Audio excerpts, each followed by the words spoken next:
from the campus of the University of Nebraska at Omaha. Consider This, a program of issues and information behind today's news.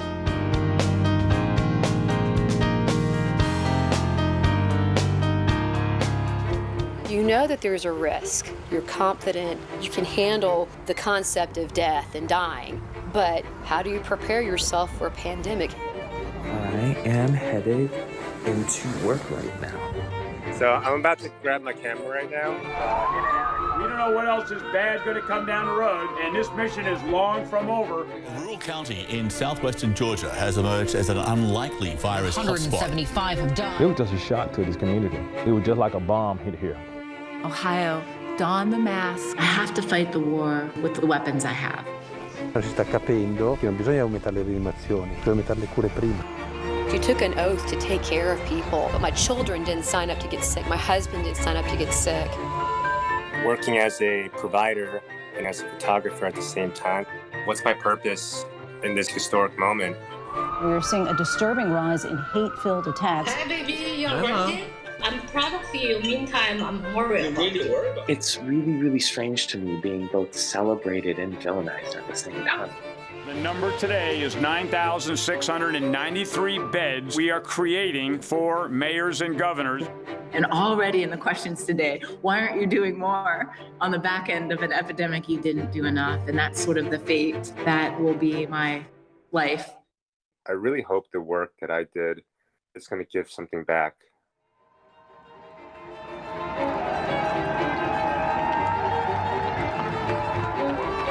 Hi everyone, I'm Kathy Wyatt. Welcome to the 12th edition of a special weekly series on Consider This, COVID-19.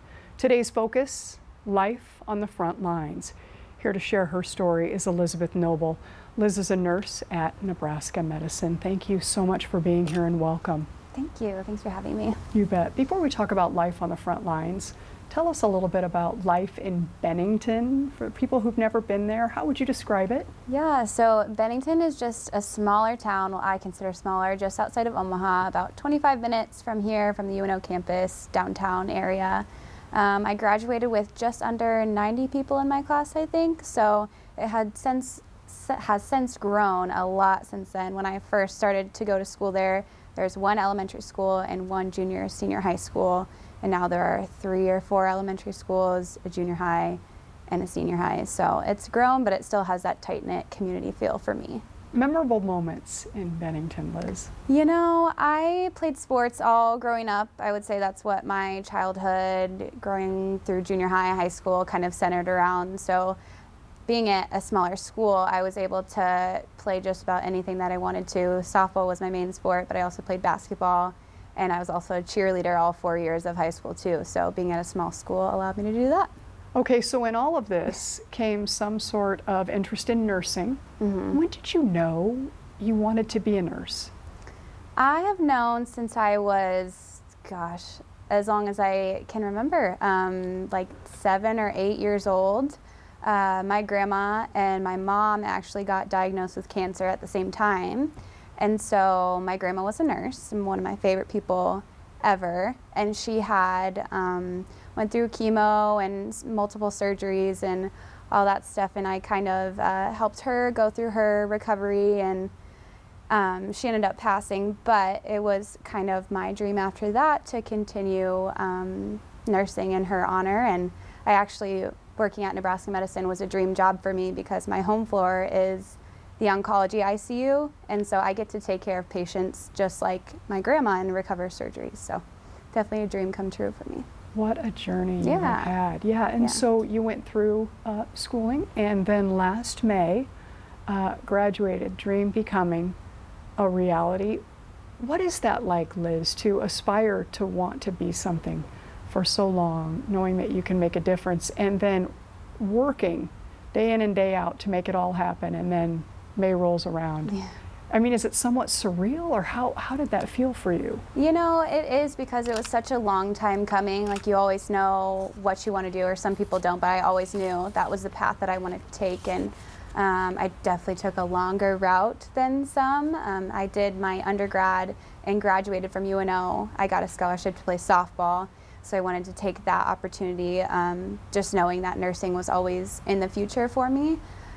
So I graduated with a degree in exercise science, and then I decided to go back to school at UNMC to pursue my nursing degree. So it was just kind of a long time coming. So finally graduating, getting to that point was like, yes, I finally did it. I'm done with school. I'm just ready to get to work. So. And how does it feel to be at Nebraska Medicine? I mean, that's got to be a great job, a great opportunity for you. Yeah, absolutely. It wasn't really a consideration for me to go anywhere else. Going to school at UNO, UNMC was my top choice for school, really my only school that I applied for nursing school. So lucky me, I got in the first round. So then going to school there and then seeing everything that Nebraska Medicine does, both going through schooling there, doing my clinicals there, and then having a personal tie to it with both my mom and my grandma doing their cancer treatments there. Like I said, working in the oncology ICU was like my dream job. So I just felt really lucky to get the opportunity to work there. So viewers probably wondering what a day in your life is like. So you graduated, you secured the job, you started working. What is that like day in and day out for you? So I am a little different than some. I am a night shift nurse. So that's working 7 p.m. to 7:30 a.m.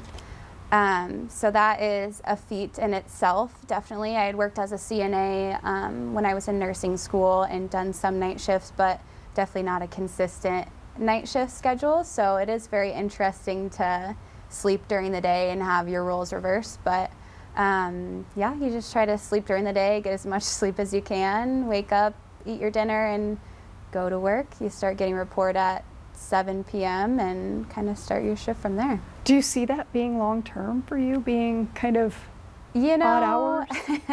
I don't see nights being a long-term thing. Right now I'm lucky in the place I'm at in my life that I don't have kids or anything like that, so it works out for me.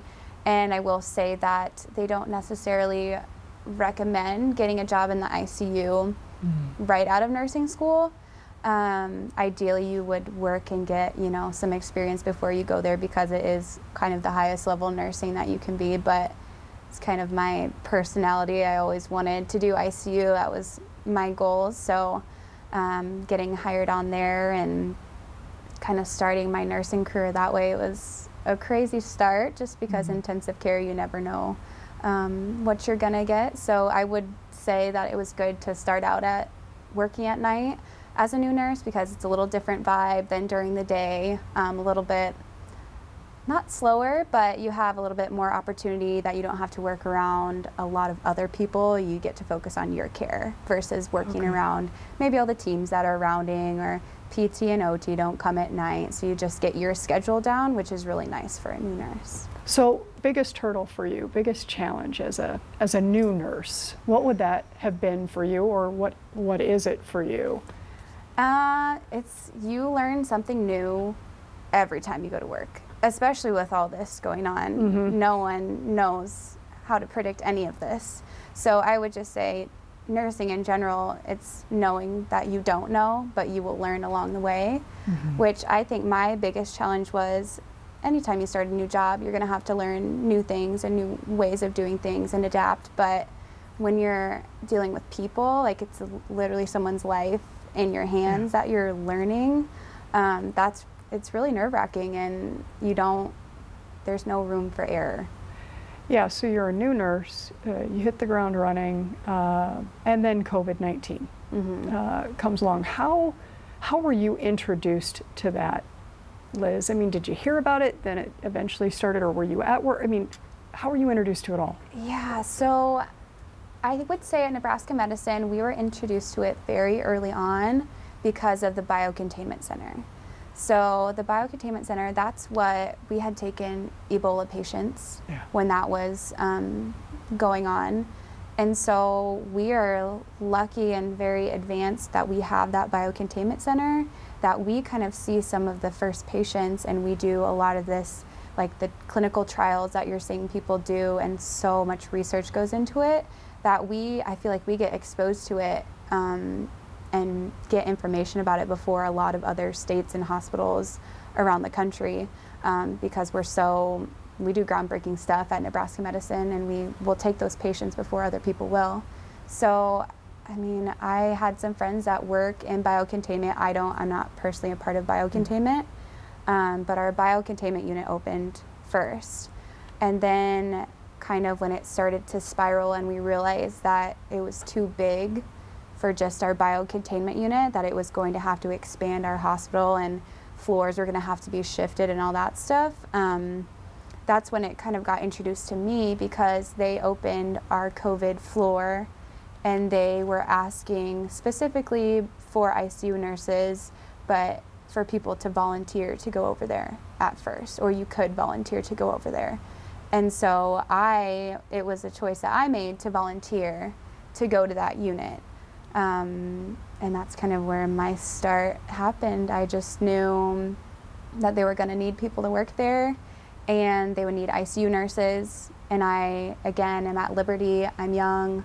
I don't have kids. I don't really have a family like some of these other people. So felt like I was a good candidate to do that, because a lot of people didn't want to go do it. And I felt like I had the capacity to do it and kind of was drawn to volunteer. Any fear at all from where you're sitting? I mean, I'm just trying to imagine the drives into work and you wondering, especially when we talk about some of the symptoms not even being noticeable, right? So what are the thoughts that are going through your mind as you're driving into work each day? Well, I will say, me and my coworkers have had the conversation, like, is this the day that I get exposed, or is this the day that I get sick? So it's not as much as I'm worried about me personally getting sick, because I think as a young person I would, with no pre-existing conditions, probably be able to fight it or might not be symptomatic. But it's the fear that as a nurse, if I am an asymptomatic carrier, that I would pass that on to one of my patients, to a family member, to someone else's family member. That's what scares me the most, is not for myself, but for others, because I am exposed to it on such a regular basis. You mentioned something, conversations with, those with whom you work. What are those like? I mean, do you foresee that people are going to change their minds about wanting to be, especially a new nurse, right? And here you go. But I would imagine those conversations are critical, as they would be for anybody, to not just educate and inform each other, but to support. Talk about how this has really affected teams like yours. Oh yeah, I will be the first to say that I could not do it without amazing coworkers, management, my boss, upper management that I don't even see, but really directly my coworkers that I work with. We could not possibly get through a shift on our own without having that teamwork. And nursing is teamwork based anyway, as healthcare is. There's so many different puzzles that go into it, but especially on the COVID floor, like we call it, you could be stuck in a room for hours, because based on clinical status, or they could just be declining. There's just a lot of different things that go into these patients. And so when you're gowned up and in a room, you can't just run out of the room to go check on your other patient or go grab something or grab a med that has run out, like one of your drips. You have to rely on everyone else to help you out and have your back, because there's no way that you can do it on your own. Yeah, you're only going to be as good for those individuals you're serving as the support that you're receiving. And it sounds like that has been great, which is wonderful for the individuals at Nebraska Medicine and other places too. If you could, those of us on the outside looking in hear so much in terms of numbers rising in the hospitals and statistics. We hear a lot of statistics. Help us put a face to COVID-19. You say you could spend hours in a room. What's that like? And what's it like to be with an individual who is likely fearful? There's a lot of unknown in this. Talk about that. Yeah, I think the scariest part for everyone is the unknown, and that's, your average person walking down the street who has no part in healthcare versus even being a nurse that's completely immersed in it. Like, we know different things every day, new information, new numbers, like you say, every single day, and it's changing, and the unknown is what's scary for everyone because it's just impossible to predict and nothing that we have ever seen before. So you hear a lot about, well, we have X number of ICU beds and X number of ventilators, and that's all great, but from a nurse's perspective, and especially an ICU nurse's perspective, do we have beds? Yes. Do we have enough ventilators at this time? Yes. The problem is that we don't have enough nurses that are ICU trained to be able to run this equipment that is keeping people alive, and that's the problem. So it's Nebraska Medicine has done a great job of putting our disaster work in effect, but it just runs into a problem where if we didn't flatten that curve, if we don't wear masks, the hospitals are overwhelmed because I usually take 2 patients as an ICU nurse because they have so many cares and so many things that need to be done, and we're that number of patients rises, the ICU level of care, we're getting stretched and having to take 3 or 4 patients versus 1 or 2, and that in lies the problem, is that you're just running back and forth from room to room. And I think we've done a good job of it so far, but that is the fear for everyone, that okay, if this hits us again, will we have enough nurses to be able to take care of these patients? And that's the problem. Yeah, I was reading a pretty interesting article, and they were talking with a physician who said, people will often ask him, how are you? And he says, okay. And there's a story behind everybody's okay. And we do know that there's a shortage, and we do know that people who are in the industry are being run ragged in some cases. So what can those of us who want to support nurses like you, outside of, Liz, how are you? What can we or should we be doing that would be an indirect support for you? I'm going to give you an answer that nobody wants to hear, but continuing to wear your masks when you go out in public. You can, if you're at home, the people that you immediately live with, you don't have to wear a mask inside your home, but continuing to do that when you go to the grocery store. It's social distancing, even though we, 4th of July is coming up and we just had Memorial Day. As nurses, I just had this conversation with my friends. We're like, isn't it just a dagger to your heart when you see all these huge gatherings of people, just because we know that this virus can be spread very easily. So I would say, the only way to help a nurse really is to continue to try to practice social distancing and wearing your mask when you can, because that is important. That's like one of the main things that people can do for the healthcare industry. And when you're out and about and you're talking with people, I guess the question becomes, why aren't they? You hear the term media hype tossed around quite a bit. Is it really, do you think that people don't necessarily believe that this is as bad as it is? Or what are you hearing in terms of the feedback? Because I would imagine maybe you're out with your friends social distancing and saying, boy, I wish everybody would just. Do you ever get somebody throwing something back at you going, yeah, but who needs it? And then they kind of tell you why.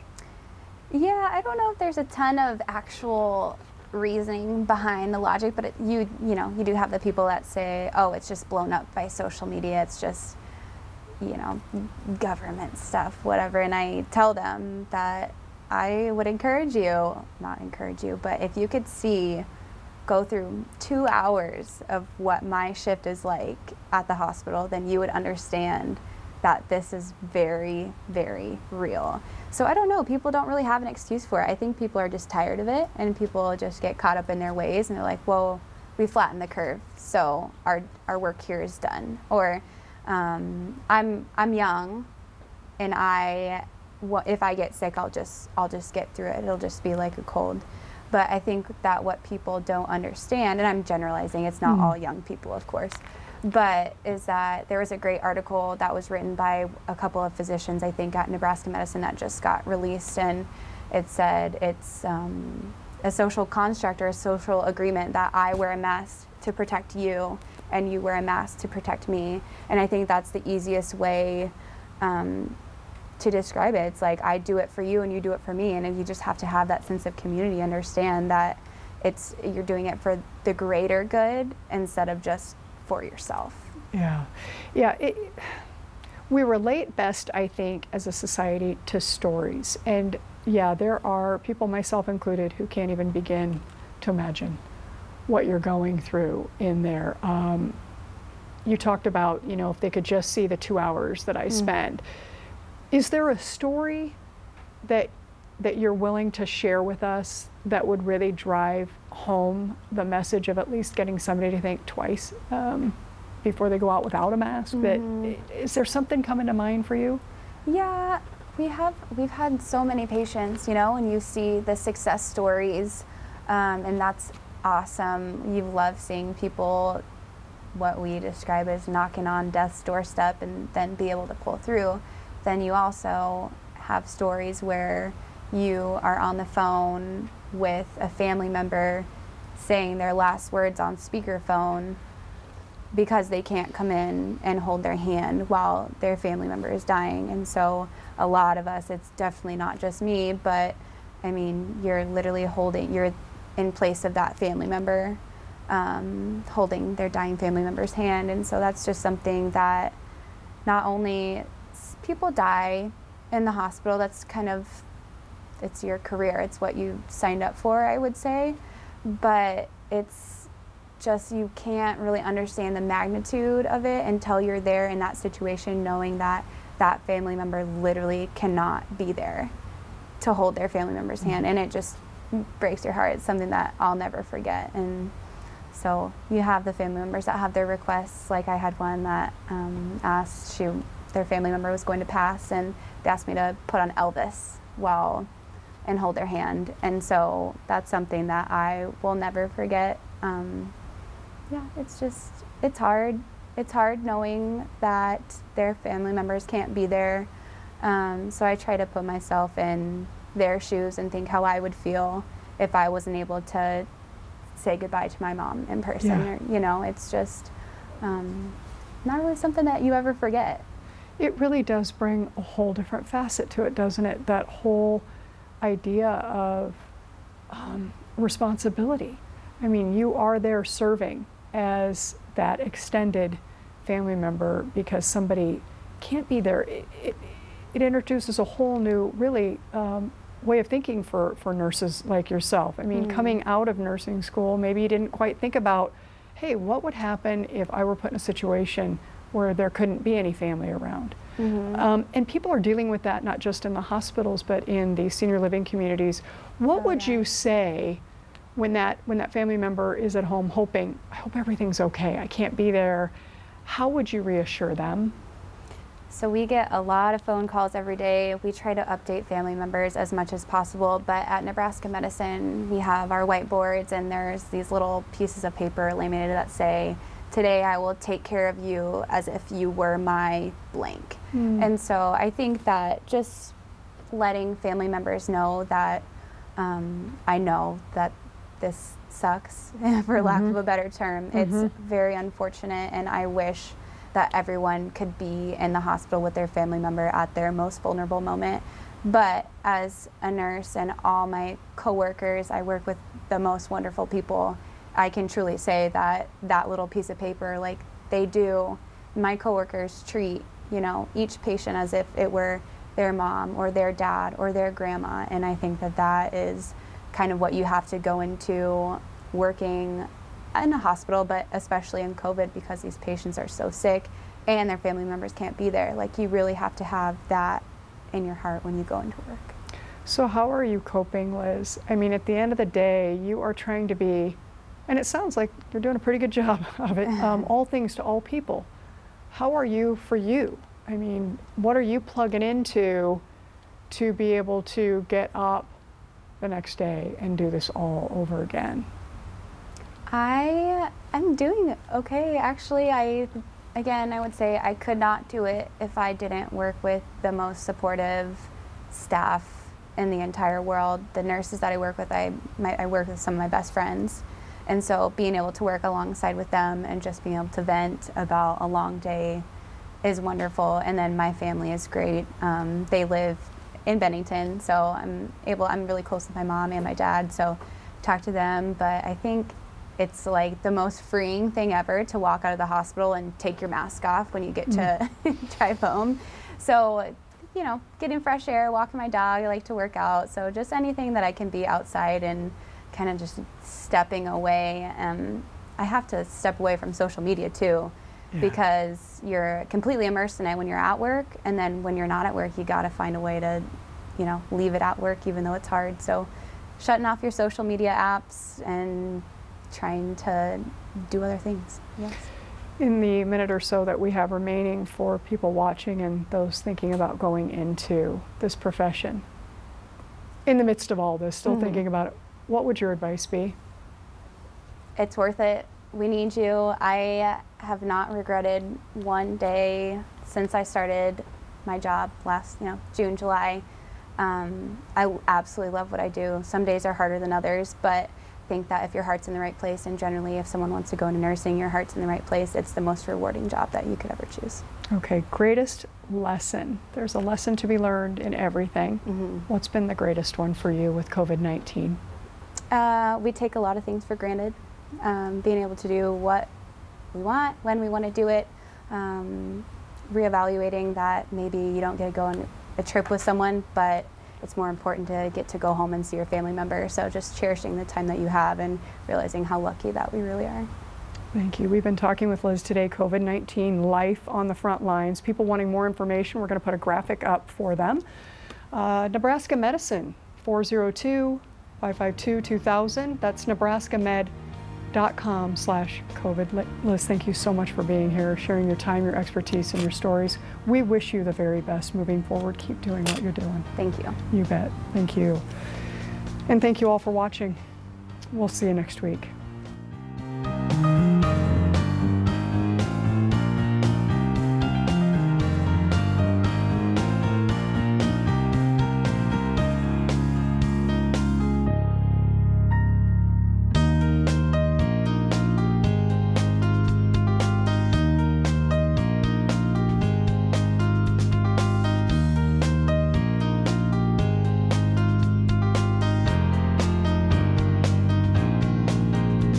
Consider This is an issues and information program produced by UNO Television. More information and program archives can be found at netnebraska.org/Consider This. If you'd like to share your comments about this program, call UNO Television at 402-554-2516 during regular business hours, or send an email to cwyatt@unomaha.edu.